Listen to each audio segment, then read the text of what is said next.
E o texto sobre o qual refletiremos, ele já está aí projetado para você.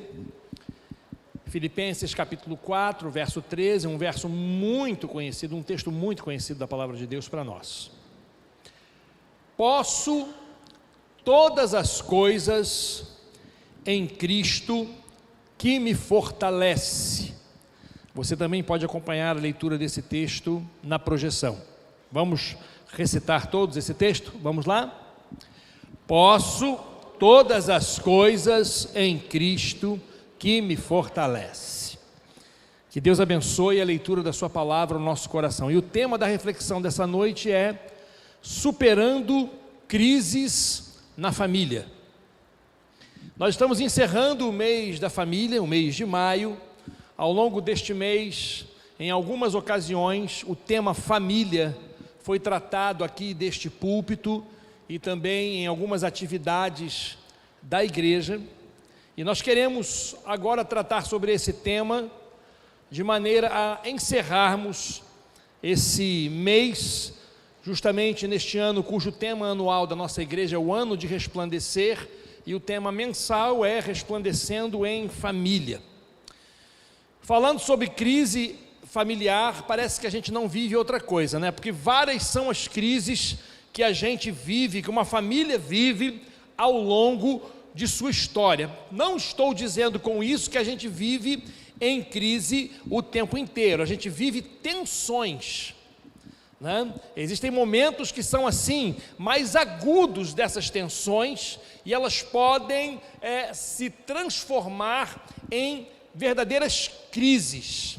E ao longo da história isso vai acontecendo, como por exemplo, você pode perceber que eventualmente a família passa pela crise conjugal, quando há um abalo da harmonia conjugal ou da vida sexual do casal, sabe, o relacionamento não vai bem, o respeito começa a faltar, as prioridades começam a ser invertidas.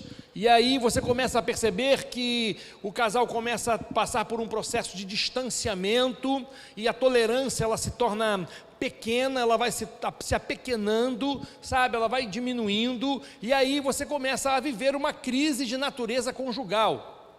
Existe também a crise financeira, que também passam as famílias, é quando há o abalo da estrutura de estabilidade econômica da família.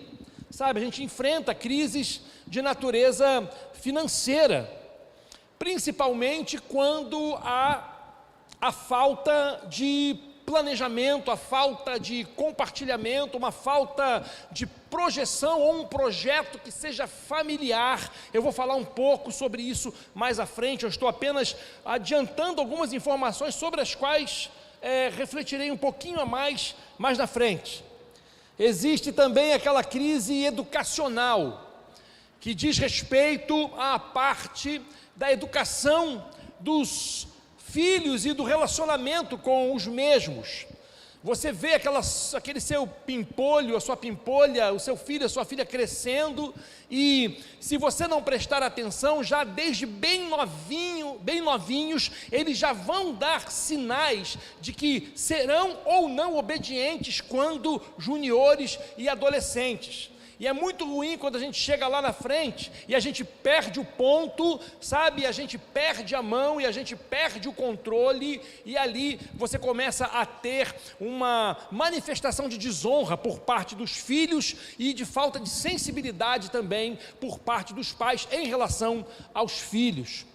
É uma crise que também é muito comum ser enfrentada, além das crises relacionais, que é o abalo causado pela influência de terceiros, amigos, colegas de trabalho, parentes, sogro, sogra, cunhados, cunhadas, ou seja, a gente enfrenta pelo menos, essas são apenas algumas das crises pelas quais as famílias passam.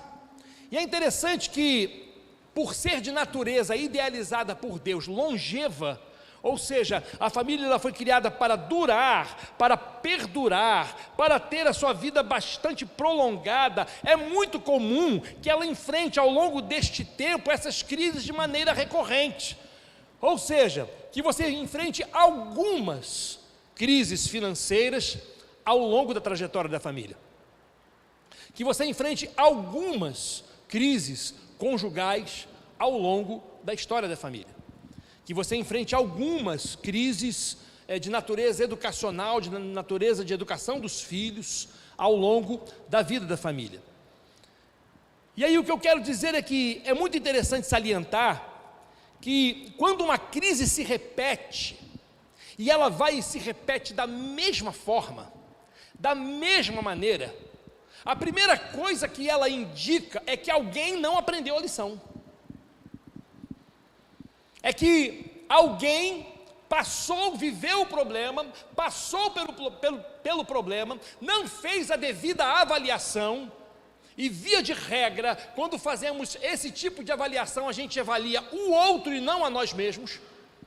A gente sempre tem a pontuar alguma coisa que está no outro, é alguma coisa que está no filho, é alguma coisa que está na esposa, é alguma coisa que está no marido, no esposo, é alguma coisa que está nos pais, mas falta honestidade, sinceridade, sabe, e coragem de fazer uma autoanálise e perceber os erros que você comete, para que você aprenda com eles e não os repita. Se houver uma outra crise, não vai ser por esta mesma porta que ela vai entrar, não vai ser a partir deste mesmo erro, não vai ser a partir deste mesmo vício, não vai ser, eu digo vício por quê? Porque muitas dessas crises, nós trazemos ela da história da nossa formação familiar. A gente reproduz em muito aquilo que a gente viu, e aquilo que a gente ouviu, e aquilo que a gente sentiu por parte da nossa formação familiar, daquilo que os nossos pais viveram e passaram para nós, que os nossos avós viveram e passaram para nós. Por isso eu digo que algumas coisas, elas são como que vícios, sabe? Elas se repetem, elas são, sabe, reproduzidas. E essas coisas, elas precisam ser analisadas para verem e chegarmos à seguinte conclusão: olha, eu não quero que este erro que o meu pai cometeu, eu cometa com o meu filho. Mas a chance é muito grande de, em algum momento, este erro ser reproduzido. Por quê? Porque não se faz uma autoanálise sincera, honesta, corajosa, transparente.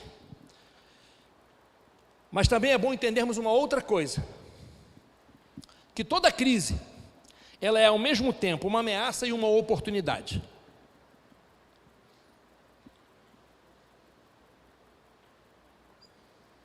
Toda crise, ela é ao mesmo tempo uma ameaça, mas também é uma oportunidade.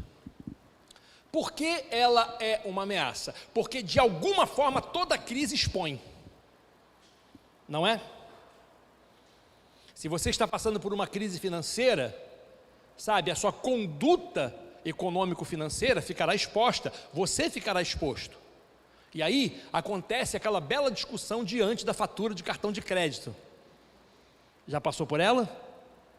Não passou por ela? Mentira! Vai dizer que não. O que foi isso aqui? Isso aqui. Porque fatura de cartão de crédito é um inferno, né, gente? Vamos falar a verdade? Tem gente que nem recebe pelo correio mais, recebe só pelo e-mail, bate no e-mail e deleta. Foi quanto cartão esse mês? Ah, tá pago já, tá pago já. Foi uma fortuna. Foi uma fortuna. É uma ameaça porque te expõe. E ninguém gosta de ficar exposto. Ainda que no relacionamento conjugal não devesse existir quaisquer tipos de segredos, mas quando se estabelece uma crise, o erro de alguém expõe esse alguém. Por isso é uma ameaça.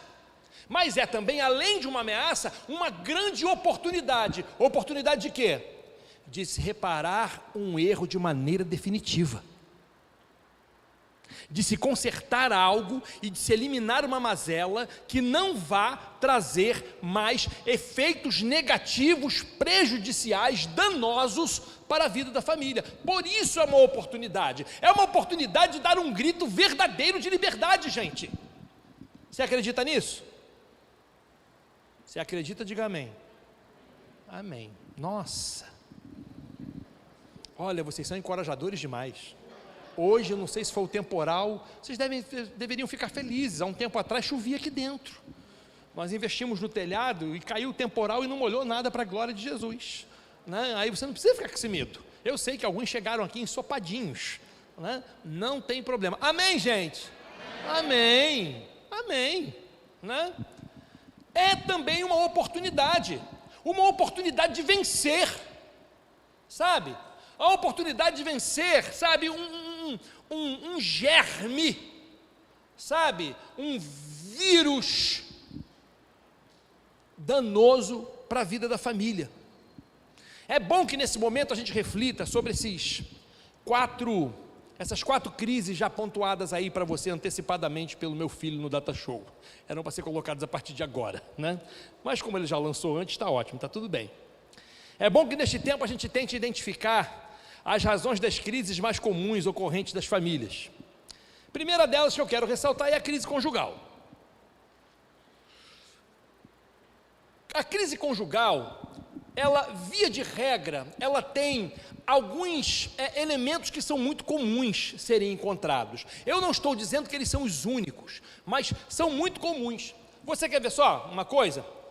Existe uma crise, a crise conjugal muitas vezes ela se estabelece porque um dos cônjuges decide viver ou resgatar a suposta vida ou liberdade de solteiro. Começa a sentir saudade da vida de solteiro, da suposta liberdade que tinha na vida de solteiro, que não tinha que ficar dando satisfação para muita gente, quem sabe não tinha que dar satisfação para ninguém. Mas isso é um problema, porque quando você se casa, quando você se une a alguém, a Bíblia diz que você se torna uma só carne com essa pessoa, e agora a sua vida não é mais apenas a sua vida, é a vida de vocês, é a vida da família. E esse é um problema muito recorrente em crises estabelecidas dentro de lares. É quando alguém decide estufar o peito de pombo ou de pomba para tentar resgatar e viver a liberdade que tinha quando era solteira. Lamento, meu querido, te dizer, eu quero dizer para você que existe uma felicidade diferente sendo casado, tendo filhos e tendo família. Existia felicidade sendo solteiro? Existia. Só que quando você casa, você experimenta uma felicidade diferente. Mesmo assim, é felicidade. E mais, Deus criou para este processo. Ainda que pessoas optem pelo celibato, tenham uma decisão celibatária de vida, ou seja, não vão se casar, né? Decidem por isso. Elas, além de poderem ser felizes assim, e podem ser felizes assim, não experimentam a felicidade que há na vida conjugal, não é, pastor Márcio? É assim que funciona. Crise conjugal que se estabelece, por exemplo, na confusão que há na definição de papéis a se desempenhar, sabe? Aquela dificuldade que há daquele conflito entre machismo e feminismo, sabe? É uma coisa muito difícil de, às vezes, ser equacionada na cabeça do casal e na cabeça dos filhos, essa questão, sabe, dessa herança judaico-cristã, do pai ser a figura de fato de autoridade espiritual dentro de casa, né? Mas a mãe não ser menor também por causa disso, ser parceira, sabe, ser ajudador, alguém que está ao lado, mas às vezes há um conflito, e esse conflito, ele é subjugador, ele é opressor, a ponto de oprimir um cônjuge, oprimir o outro, e isso gera crise conjugal, porque chega uma hora que alguém não aguenta, e não aguentando, gritando, tornou público, deu ruim. Desculpa a expressão, deu ruim. Outro problema que é comum dentro desse processo de crise conjugal é o relaxamento no cultivo da vida afetiva do casal. E aí, você pode atribuir isso a uma série de fatores. Por que que não é mais como era quando casados não éramos? Ou quando estávamos vivendo um tempo melhor, como vivíamos no início? É muito simples. É porque a gente é muito suscetível a todas as influências que o estresse traz. E sempre que a gente se estressa, a gente descarrega sobre alguém diante ou perante quem achamos que temos mais autoridade. A gente acaba descarregando em cima do cônjuge ou acaba descarregando em cima do filho. O estresse faz isso com a gente. E a gente acha que a gente tem o direito de descarregar. É o estresse que faz isso, é o cansaço que faz isso. Todas essas coisas geram o desinteresse. Então nós temos esses problemas que são mais ou menos comuns, sabe? São muito fáceis de serem encontrados quando casais estão passando, ou famílias estão passando por crises. Você pode ver, alguém está querendo alçar voo de solteiro numa vida de casado, não rola. Agora, o voo é a 4 asas, não é mais a 2 asas, né? A questão da definição dos papéis, dessa briga tola, boba, sabe, insensata, sobre quem é a autoridade dentro de casa. Uma briga tola. Todos nós precisamos uns dos outros dentro de casa. Os pais precisam dos filhos mais velhos. Se tem mais de um filho, né, Luiz? Precisa dos filhos mais velhos, para que os filhos mais velhos ajudem. Agora a gente olha a crise financeira, por exemplo. A crise financeira ela acontece via de regra por algumas razões. Primeiro, pelo desconforto da diferença salarial, principalmente quando o homem é quem ganha menos. Há um orgulho besta e bobo, e eu já disse para a Valdilane, eu ia adorar ser sustentado por ela, porque não sendo sustentado por ela, ela já me mima demais. Eu imagino se Valdilane fosse rica. Rapaz, eu nunca chegaria à camisa M, jamais. E ainda não cheguei. Só cheguei até a G, né? A M não deu para chegar ainda. Mas existe esse desconforto. Esquece-se que na vida conjugal e na vida familiar, o que conta não é quem ganha mais ou quem ganha menos, mas é o que acontece com todo o recurso dentro de casa. Você deve estar se perguntando assim, pastor, o que isso tem a ver com o texto que o senhor leu? Eu vou chegar lá, tenha um pouquinho de paciência, por favor. Tá? O desemprego é um problema que causa a crise financeira, principalmente quando não há interesse por parte do desempregado em recolocar-se. E tem gente que se encosta, e se encosta mesmo, e bota desculpa para tudo, sabe, bota desculpa para tudo, enquanto tem gente procurando um terreno para poder limpar, o outro ou a outra fica dizendo, isso aqui não dá, isso aqui não dá, isso aqui não dá, e o outro ou a outra está trabalhando, está gerindo recurso para dentro gerando recurso e gerindo o recurso dentro de casa. Quando não é pior, quando gera o recurso, mas não gere o recurso, isso é pior.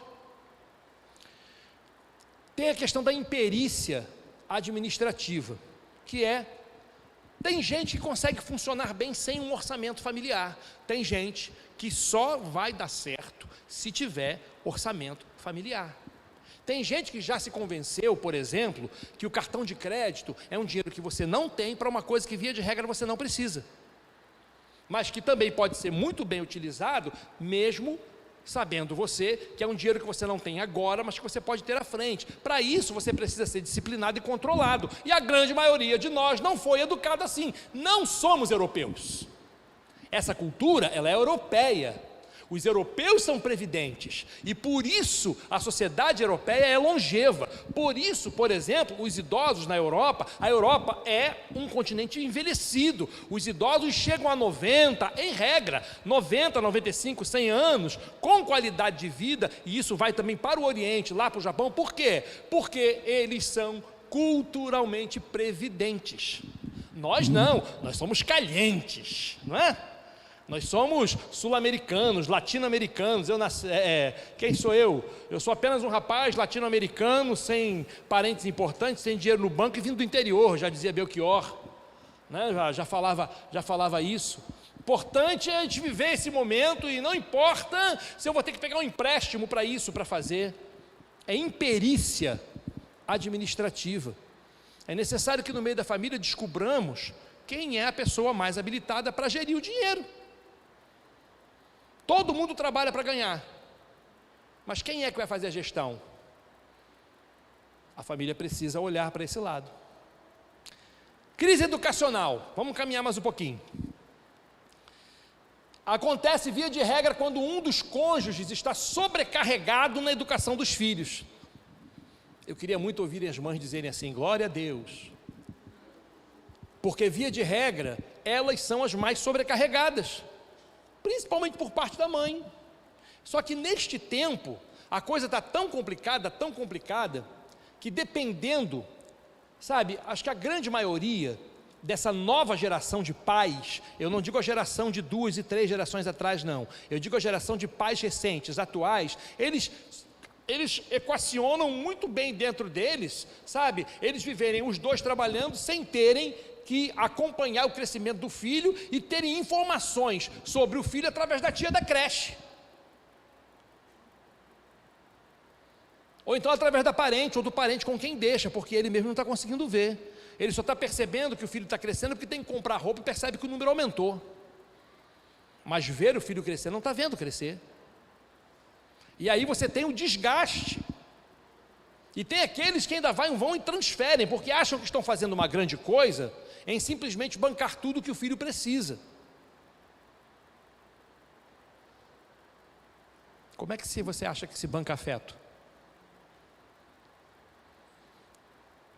Você vai numa delicatessen e compra um bombom de afeto e dá? Compra, sabe, um chocolate de atenção e dá? Todas essas coisas requerem tempo. Exigem tempo. Terceirização da educação dos filhos. Você passa para empregada, para parente, escola, igreja. Pastor, meu filho está impossível, é mesmo? Jura? Por que será? Não sei, o diabo está fazendo algo na vida do meu filho. Você ora com seu filho? Ih, pastor, tenho tempo não. Ah, você não ora com seu filho não, né? Lê a Bíblia com seu filho? Não, também não li, pastor, chega cansada, morta. Não dá nem para orar e ler a Bíblia com meu filho. Ah, então o diabo vai fazer mesmo. Não é nele não, é em você. Não é nele não, é em você. Má construção da autoridade dos pais. Falta de habilidade em construir a confiança dos filhos. É interessante, né? A figura dos pais sempre foi uma figura respeitável. Sempre foi. Na história bíblica, na história da humanidade, a figura dos pais sempre foi uma figura respeitável. Quando o pai não sabe colocar-se, ou a mãe não sabe colocar-se no seu lugar, é natural que o filho cresça sem respeitá-lo. É ruim de falar sobre essas coisas, por quê? Porque, primeiro, que a gente remete a um tempo que ele não volta mais, né? Porque eu vou falar do meu avô e vou falar do meu pai, e eu vou dizer que, para que eu entendesse o que o meu pai e o meu avô queriam, eles não precisavam emitir som. Bastava que eles olhassem. Agora, tudo se contesta.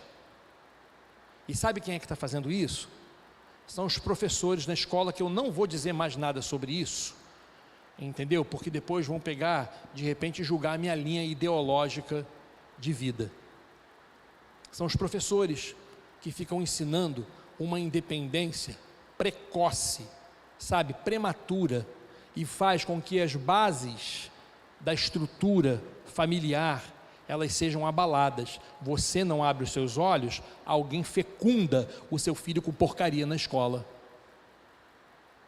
Amém? É assim que acontece. É assim que acontece. Crise relacional.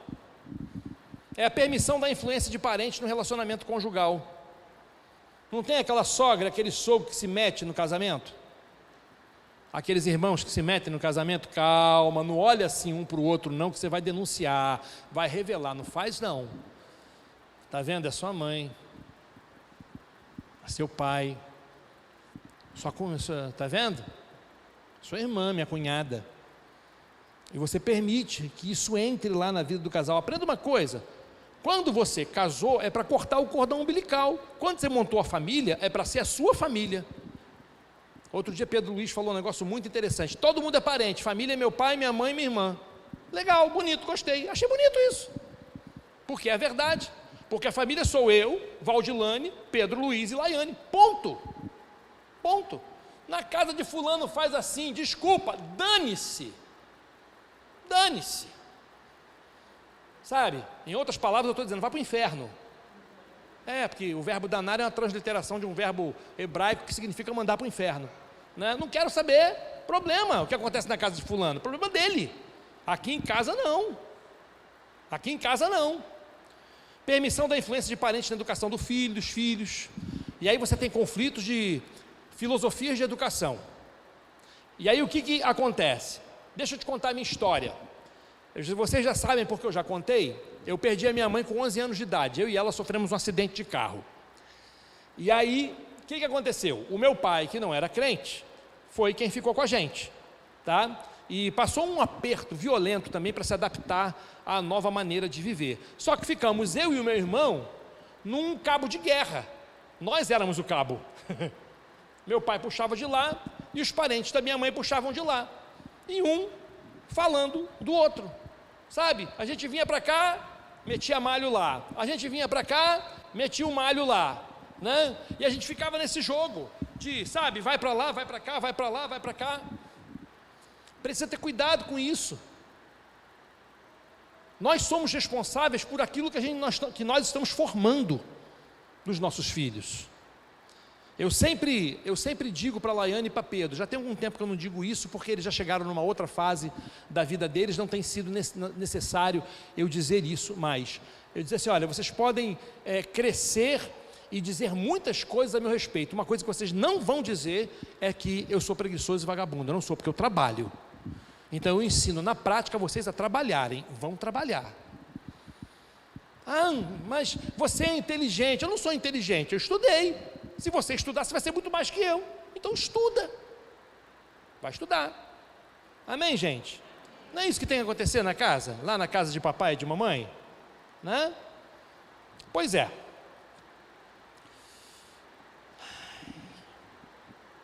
Esses são problemas mais recorrentes, em suas causas mais comuns nas famílias. Porém, existe ainda um outro problema encontrado em muitas famílias, que eu sinceramente reputo ser a raiz de todos os outros. Sabe qual é? É a alienação da família da vida com Deus. Famílias completamente alienadas de Deus. Famílias completamente à margem de Deus. Vivendo completamente fora do conhecimento, da sujeição e da influência do Espírito de Deus. E você sabe o que acontece quando você vive assim? A primeira coisa que acontece é que a voz de Deus não é ouvida. Quando você vive à margem, sabe, quando você vive de lado, a voz de Deus deixa de ser ouvida. Deus fala e você não ouve.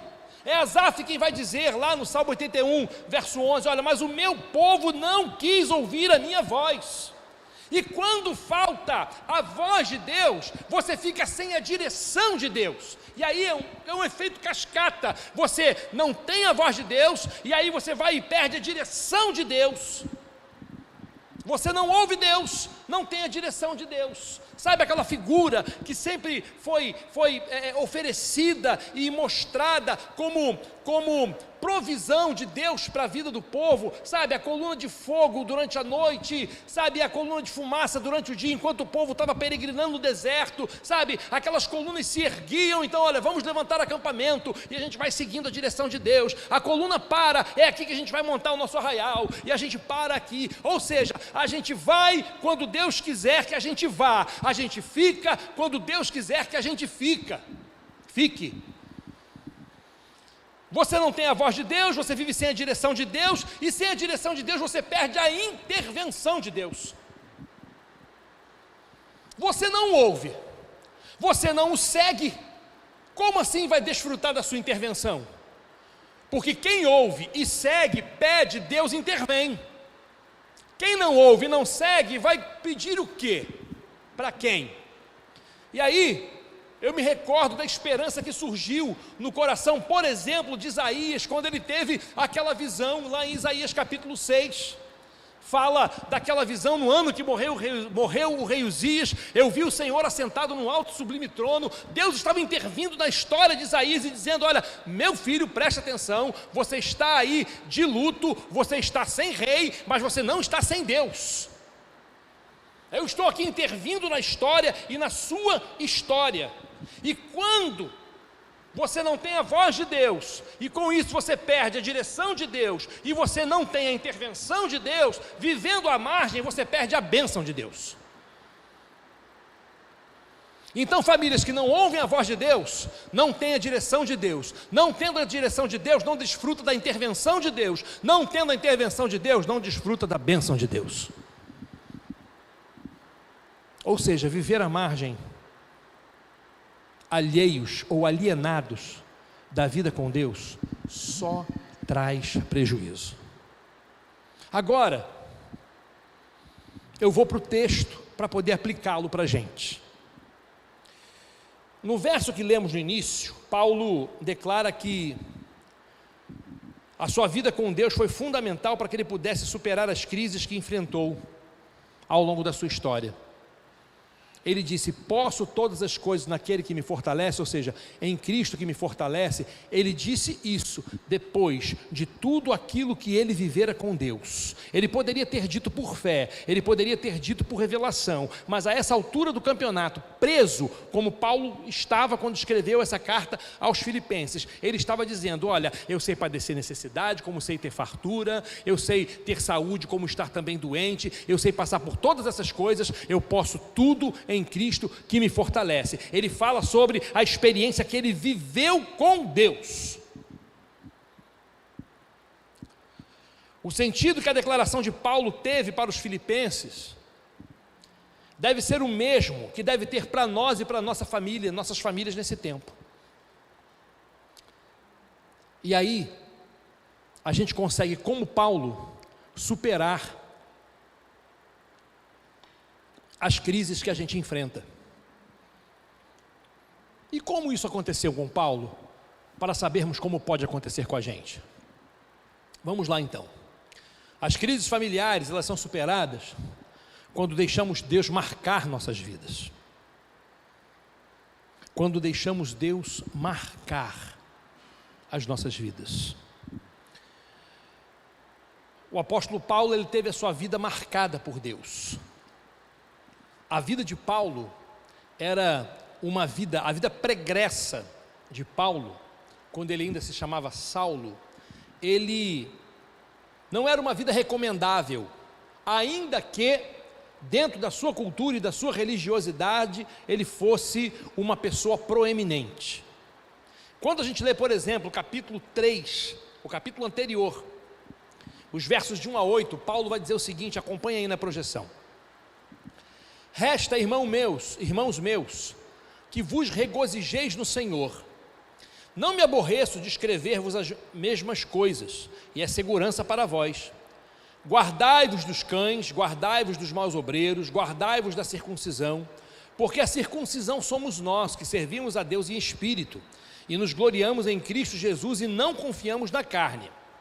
Aí Paulo vai dizer assim, olha, ainda que também podia confiar na carne, ele, Paulo, na sua vida, ainda mais eu, circuncidado ao 8º dia, da linhagem de Israel, da tribo de Benjamim, hebreu dos hebreus, segundo a lei fui fariseu, segundo o zelo, perseguidor da igreja, segundo a justiça que há na lei, irrepreensível. Ele estava dizendo, olha, a minha vida que eu tinha, a vida que eu tinha, era uma vida repleta de autoridade, era uma vida repleta, sabe, de quesitos louváveis para a minha cultura, mas aí ele vai dizer o seguinte, e na verdade, ele vai dizer assim, mas o que para mim era ganho, reputei-o por perda por Cristo, e na verdade tenho também por perda todas as coisas, pela excelência do conhecimento de Jesus, meu Senhor, pelo qual sofri a perda de todas estas coisas e as considero como escória, para que possa ganhar a Cristo. Ele estava dizendo: olha, Jesus entrou na minha vida, os meus paradigmas mudaram, os meus conceitos mudaram, a minha visão de mundo mudou, a minha visão sobre mim mesmo também mudou, eu não sou mais o mesmo, Deus mudou a minha vida.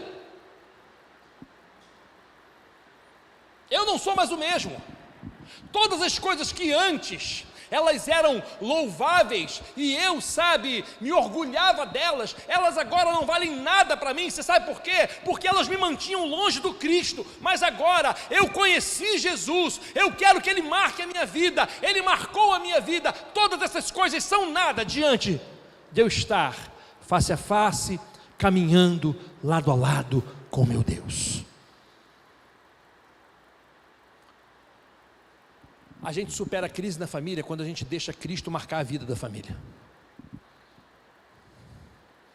Casais superam suas crises, não apenas por um desejo consciente, e não apenas por uma decisão baseada na sua capacidade de administrar a relação. Não, porque isso não gera milagre. O que gera milagre é a marca de Jesus na vida do casal. É a marca de Jesus no relacionamento com os filhos. É a marca de Jesus com o relacionamento com os pais. É quando Jesus entra e transforma o coração. É quando Jesus entra e inclina o coração novamente do esposo para a esposa. É quando Jesus entra e inclina o coração da esposa para o marido. É quando Jesus entra e vai e abre os olhos dos pais para aquilo que está acontecendo com os presentes que um dia disseram que foi Deus que deu. É quando Deus entra e marca, e Ele diz assim: olha, a sua história ela não pode permanecer mais a mesma. Assim como Paulo teve a sua vida transformada, eu estou usando essa marca da vida de Paulo para gerar em nós a consciência de que as mudanças de que necessitamos para enfrentarmos e vencermos e superarmos as crises que se levantam contra nossos lares, contra as nossas famílias, passa diretamente por nos deixarmos marcar por Deus. Deixarmos ser marcados por Jesus, porque é ali que há perdão genuíno, é ali que o casal se perdoa, aquele perdão que não vai ficar lembrando ao longo da trajetória, dos erros que aconteceram no passado. Você sabe por quê? Porque não foi um perdão simplesmente por uma decisão consciente, não, foi um perdão que foi gerado no Espírito de Deus. E assim como Deus não se lembra dos meus pecados, porque os lança no fundo do Sheol, porque os lança no mar do esquecimento, a gente, quando perdoa em Deus, quando tem essa decisão no Espírito, essas coisas não são ressuscitadas, porque elas ficam sepultadas no lugar histórico onde elas deveriam ficar. Amém, irmãos? Segundo lugar, a gente consegue superar crises na família. Ainda, não existe submissão a Deus em vidas que não foram marcadas por Ele.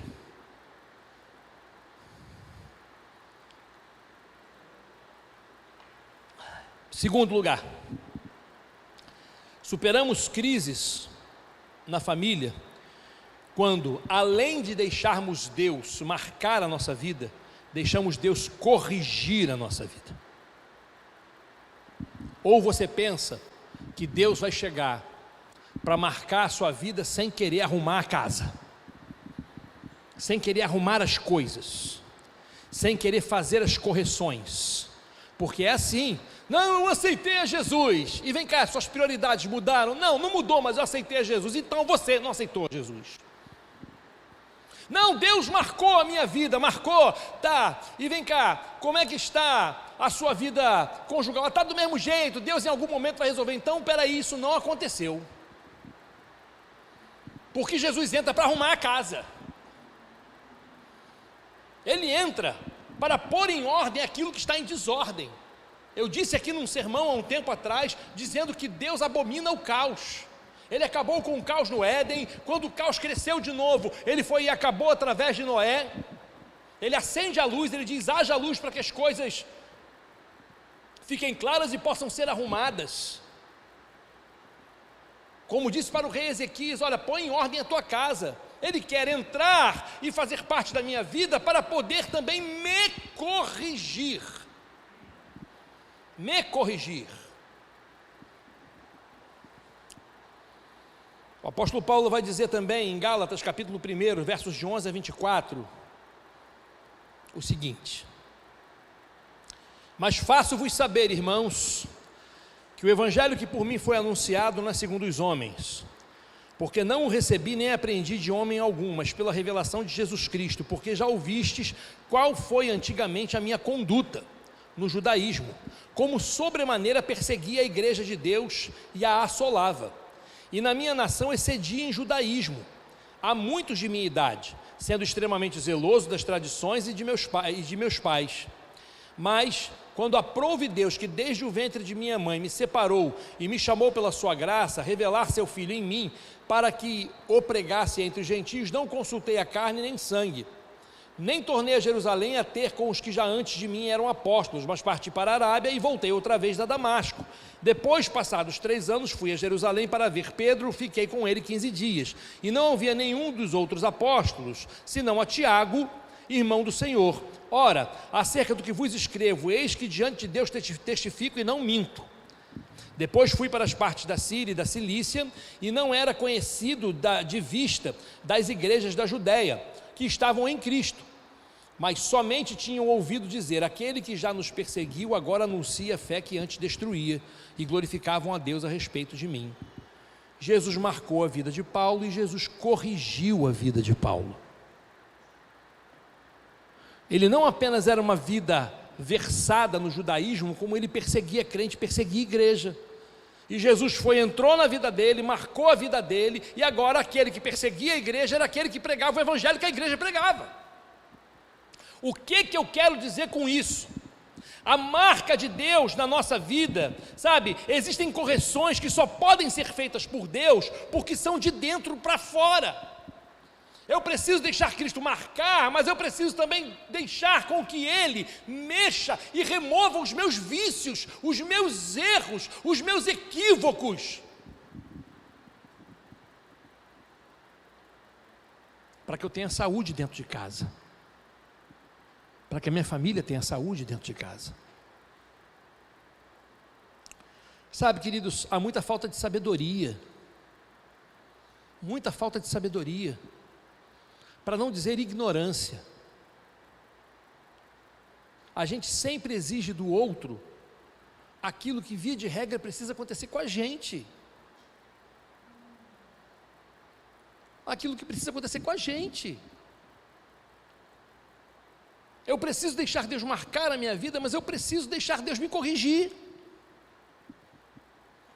Como é que você acha que a sua esposa vai se tornar mais amável com você? Basta você ser menos cavalo.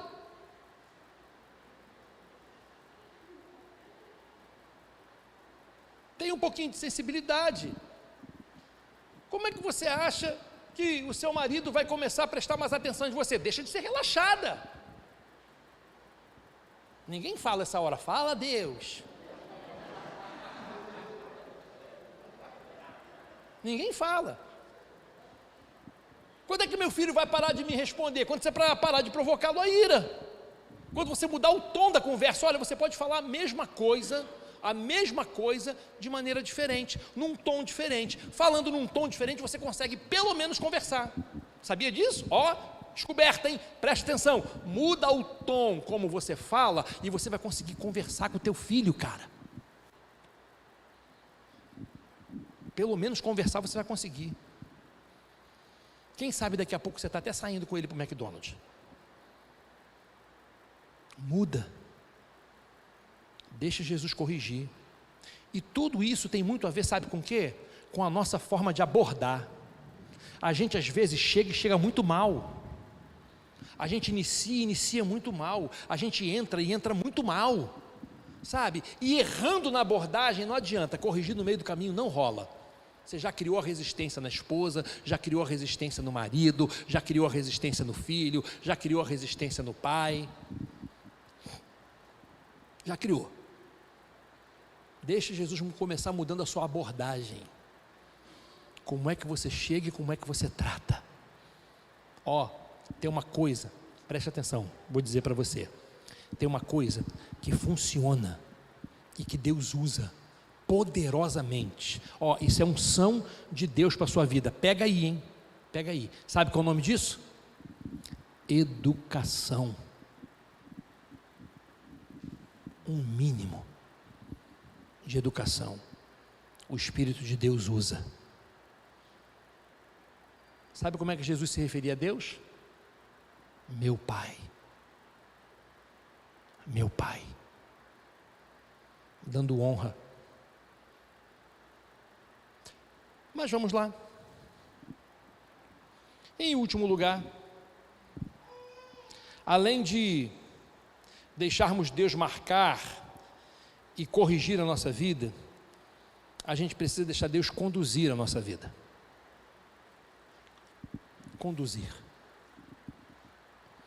E aqui reside a grande maioria dos nossos problemas, porque conduzir implica abrir mão, sabe? Deixar alguém conduzir implica perder, abrir mão. O apóstolo Paulo, numa de suas viagens missionárias, isso está registrado no livro de Atos, diz assim, a partir do verso 5 do capítulo 16, olha só que coisa curiosa: de sorte que as igrejas eram confirmadas na fé e cada dia cresciam em número, e passando pela Frígia e pela província da Galácia, foram impedidos pelo Espírito Santo de anunciar a palavra na Ásia. Ou seja, eles queriam, mas Deus disse não. Como Paulo era uma pessoa marcada por Deus e corrigida e em correção por Deus, ele teve discernimento para perceber que não era de Deus e pregar na Ásia. Segue o texto. E quando chegaram a Mísia, intentavam ir para a Bitínia, mas o Espírito não lhe permitiu. Então vamos para a Bitínia. Não. Aí o texto segue dizendo: e tendo passado a Mísia, desceram em Troade. E Paulo teve de noite uma visão, em que se apresentou um homem da Macedônia e lhe rogou dizendo: passa a Macedônia e ajuda-nos.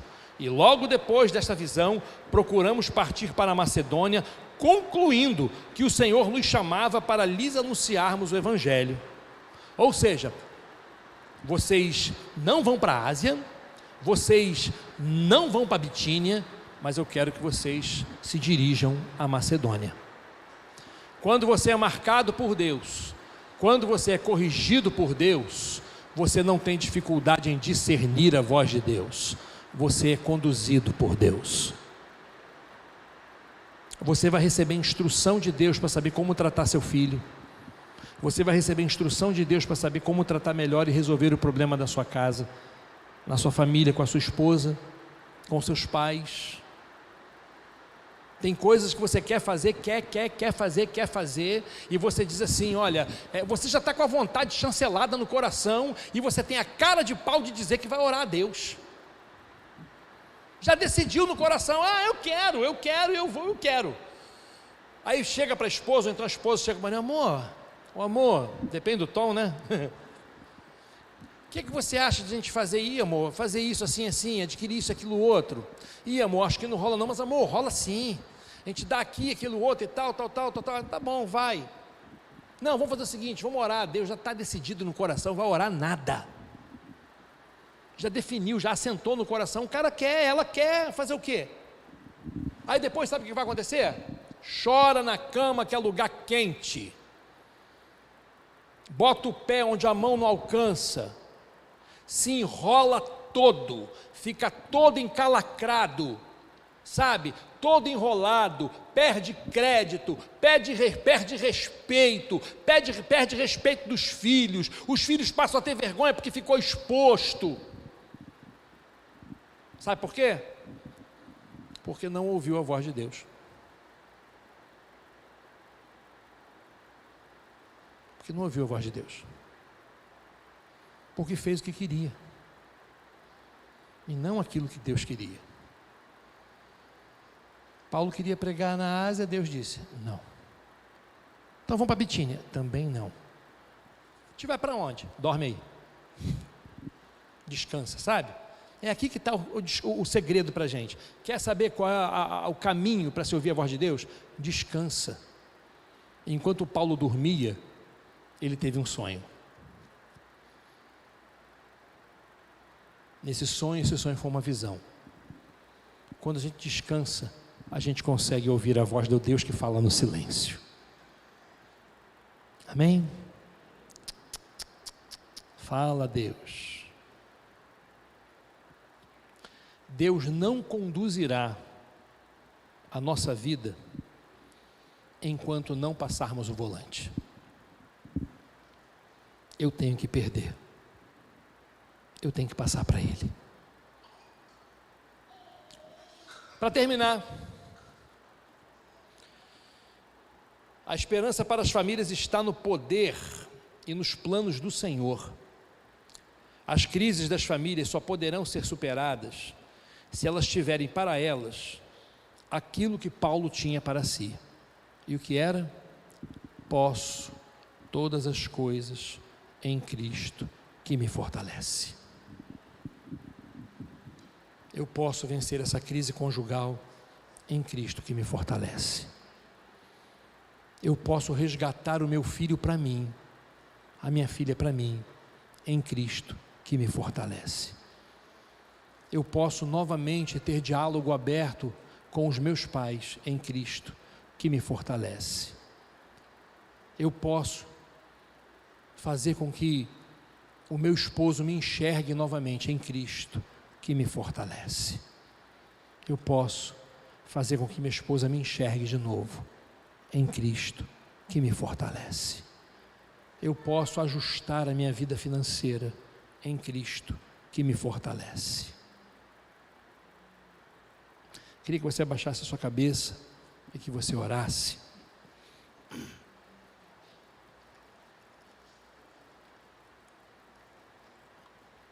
Porque este é um assunto naturalmente expositor.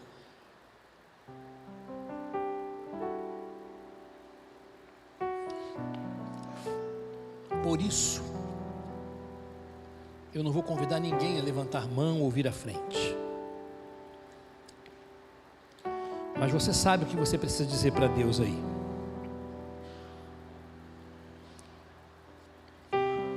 Você sabe.